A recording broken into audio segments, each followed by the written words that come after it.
Working on a solution to the severing of the airlines problem on the trailer.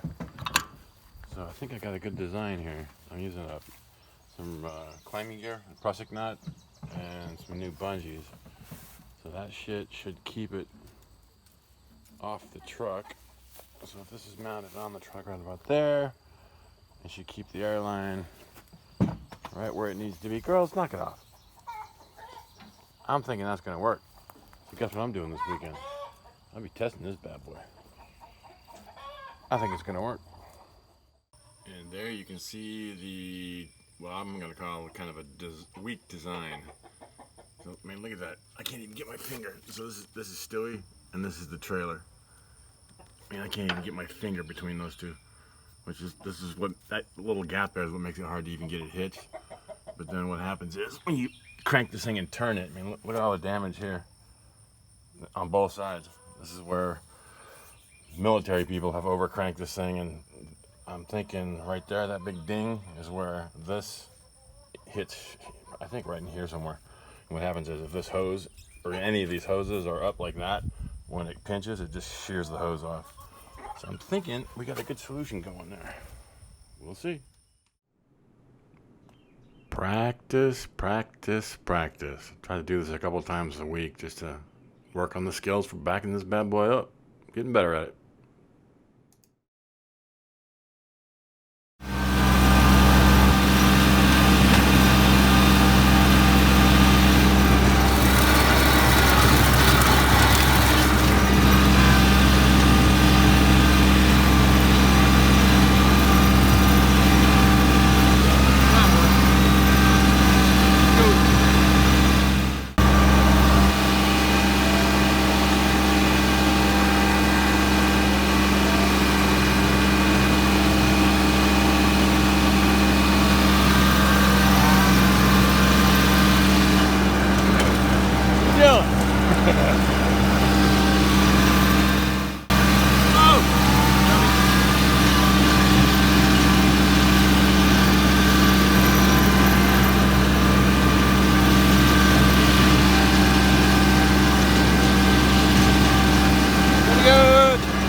Come on, babies.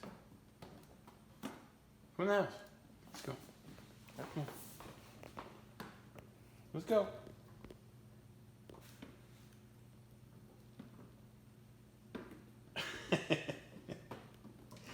Come on.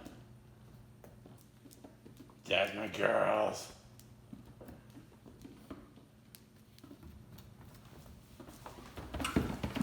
Oh, oh, oh. Go outside and be girls. Go be goats.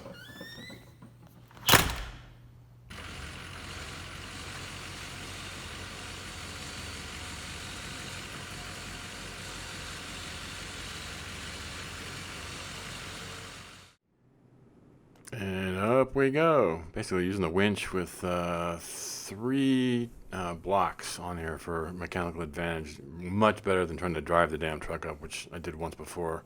It's a little hairy, so I decided to use the winch. Worked out pretty well until it high-ended right there.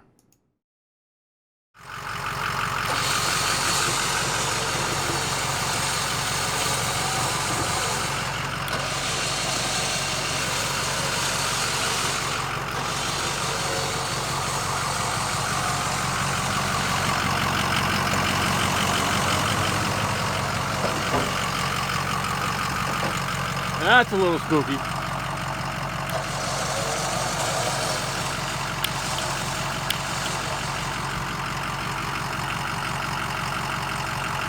I'm thinking I can probably get in the cab now. I think we're clear.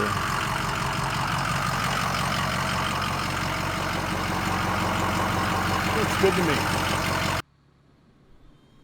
So here we go. Successfully got the F-250 up on the M322.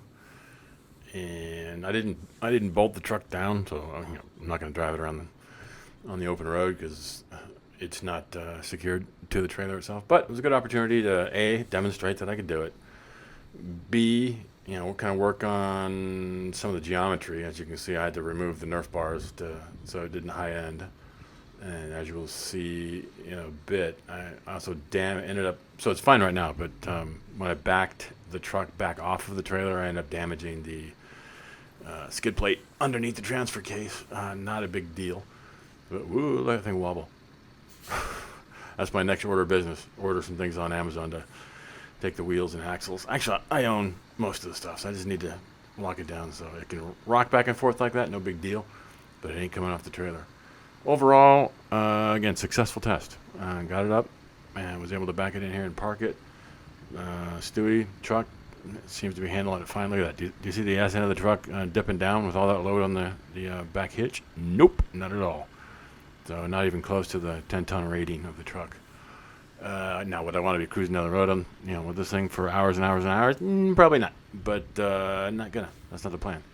Plan here was just to demonstrate that I could do it. If I had to get the truck, let's say the Ford, to depot maintenance or something like that, or take it to a mechanic, I could do it without having to hire somebody.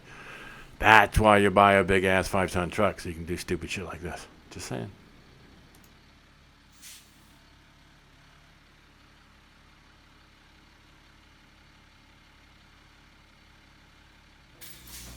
Alright guys, quick update. So, yesterday, as you saw in the earlier video, I got this guy up on the big old trailer, and everything went really well, but when I backed it off, it hung up.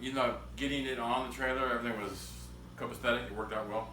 Backing off the trailer, for some reason, the transfer case skid plate, right there, you can see that, right there, got hung up on the lip on the trailer.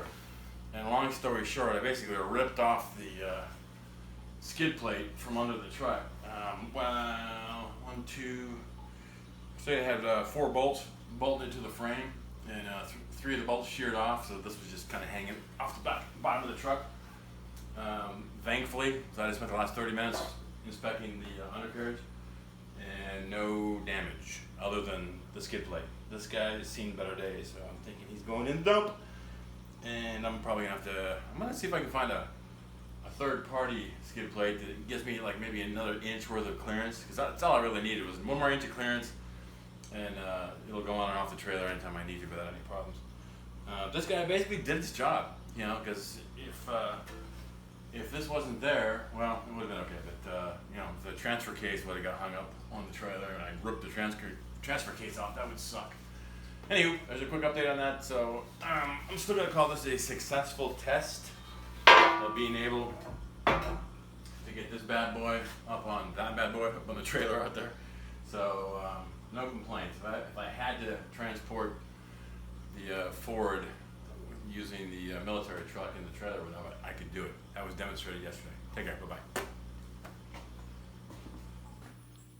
Alright, I guess besides the skid plate getting damaged, the other adjustment I had to make to get the truck up on that trailer was I had you may have seen this in the time-lapse video, that I got it about halfway up, and long story short, these Nerf bars or running boards or rockers, whatever you want to call them, Nerf bars we'll call them, they were impacting the apex on the ass end of the trailer.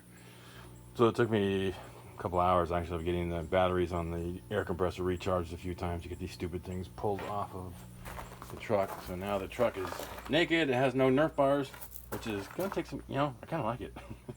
It's a cleaner look. I just have nothing to step up into or onto to get into the truck. But after climbing up into that bad boy and getting quite good at the gymnastics required to mount that sumbitch, stepping into this without running boards to assist is kind of a no-brainer. I'm not worried about it. So these things might go in the dump too with the skid plate. Whoop whoop.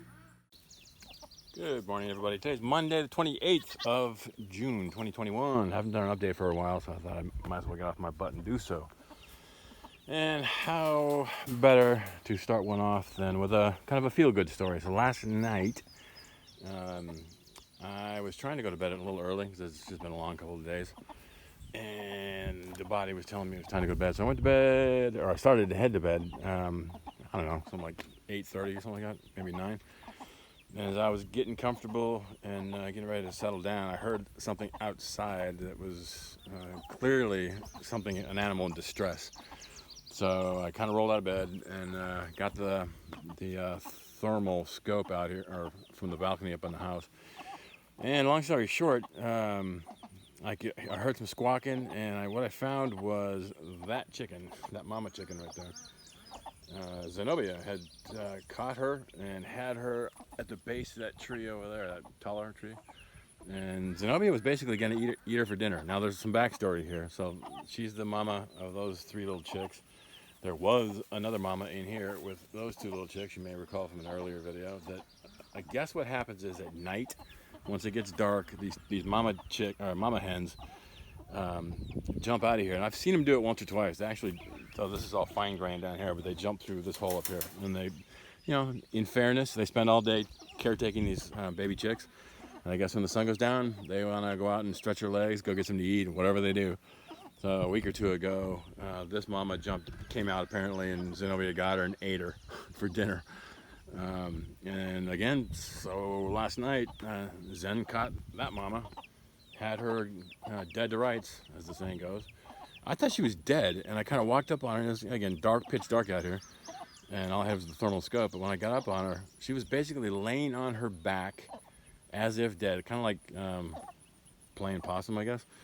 And so I picked her up, and I could tell her eyes were still open, so I could tell she was alive, and I put her in one of the geodesic domes over in the other pasture with the rabbits, and wasn't sure whether she'd survive the night or not. And when I went out first thing this morning to feed everybody, she was back in fighting form. So that young lady was spared death last night. Unfortunately, or fortunately, Zenobia was denied her high-protein dinner, but tough shit, right? So anyway, that mama chicken survives to fight another day, and a beautiful day it is. So I thought that was kind of a good, feel-good story to kind of get things moving along in a positive direction today. Hope you enjoy. Take care. Bye-bye.